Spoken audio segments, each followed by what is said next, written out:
The events in your life are not random. Each and every detail of your daily activities is under God's sovereign control. And I'm going to prove it to you right now. Seems like an odd idea when coupled with the fact that it's our disobedience to God that'll get us sinners sent to hell. If everything is controlled by God, then He's making us disobey Him. Except we're obviously not disobeying Him because we're doing what we're told, which is to break His rules, which means we're disobeying Him. Only we're not... Ugh, holy paradox, Batman. Let's do this.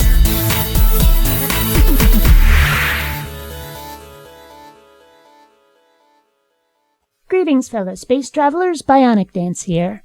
Now, I know I've said I'm not convinced free will exists, that we live in something akin to a procedurally generated universe like in many video games. Basically, we live in a much less disappointing version of No Man's Sky, only with depressingly less space travel. And we ourselves are just as procedural, including our behavior. We are, in essence, meat robots, obedient to the algorithm that is the natural laws of the universe. But Skippy here seems to think that we're not meat robots. We're his god's meat puppets. But as I said, that comes with a whole host of problems, given the claim that we're all judged and then punished or rewarded based on our behavior over which we have no control. Figure that one out. This is verse number 1. For in Him we live and move and exist. In His hand is the life of every creature and the breath of all mankind. The word all means all. Everything is under His control, not just human lives, but the lives of ants, the lives of sea slugs. He is controlling everything. Interestingly, there are Christian websites online that disagree with him, that God isn't controlling everything. He just knows everything, including the future. They claim that we still have choice, and that our decision is already known. But if it's already known, then how did we have choice? Obviously it was foreordained, otherwise the result could not be known. Even if their God isn't controlling us directly, we would still have no ability to alter the course of events. So the result, the absence of free will, is the same, even if the manner in which events are made to unfold is not. Verse number 2.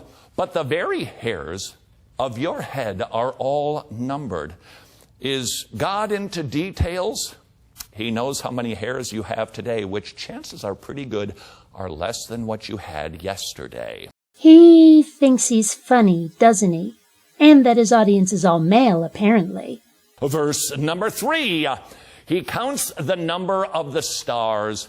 He gives names to all of them. Verse 4. O Lord, you have searched me and known me. You know when I sit down and when I rise up. You understand my thoughts from afar. God is a mind reader. He knows everything that we're even imagining. Okay, let's suppose for a moment that this is true. The implication actually seems to be that God is aware of this stuff at the present rather than predicting it in the future.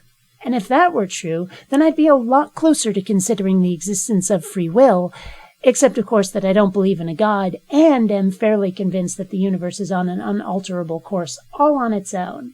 The doctrine of sovereignty rejoices that God knows the end from the beginning.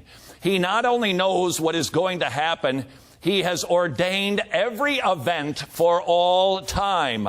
That word ordained, very important as we take a look at the evil in the world. Does God cause evil? No, but He ordains it. He doesn't know what ordain means.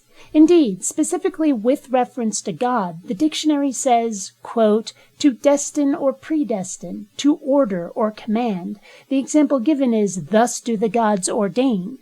If God ordains evil, what does He do? He permits it. Nope. He commands it. He makes it happen. If that's not what he wants to say, he's going to have to find a different word. Except that this is apparently the word used in the Bible. So his reinterpretation isn't exactly legit. And other calamities that are not sinful, He causes. Everything. It's the doctrine of sovereignty. The doctrine of cruelty, more like. This is supposed to be a loving God, and yet He's throwing volcanoes and tsunamis at people? What a dick!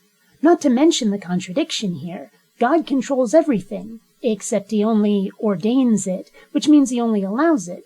except he controls everything and doesn't just allow it. The guy seems completely oblivious to the paradox here. How can anybody be this clueless? Sovereignty, big concept. But when we understand it and put on the goggles of sovereignty and start seeing life through that lens, I'm telling you, the rainy days will take on new meaning. Put on the goggles of sovereignty? What does that even mean? Frankly, if we truly have free will, it's one of the better arguments against God's existence. And if there isn't free will, our behavior is still far more likely to be a natural process of the universe, if for no other reason than because there is no tangled contradiction and paradox as there is with a God being responsible. Until next time, fellow space travelers, this is BionicDance saying don't run on automatic. Instead, please think.